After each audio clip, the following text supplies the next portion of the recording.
नमस्कार. मी आले आहे कोकणातल्या वेळणेश्वर मंदिरामध्ये. हे कोकणातील प्राचीन मंदिरापैकी एक मंदिर आहे. रत्नागिरी जिल्ह्यातील गुहागरजवळ समुद्राच्या साक्षीने उभं आहे हे मंदिर.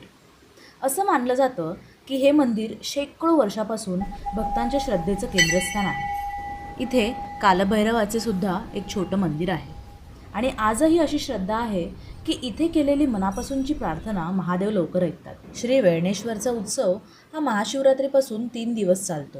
हे ठिकाण सुमारे 2000 वर्ष जुने असल्याचे मानलं जातं. हे अनेक कोकणी कुटुंबांचे मूळ कुलदैवतही आहे. मंदिराला अगदी लागूनच एक सुंदर असा समुद्रकिनारा आहे. इथे आल्यावरती मनाला एक वेगळीच शांतता अनुभवायला मिळाली. येथे सुंदर अशा नारळ पोफळीच्या बागासुद्धा आहेत.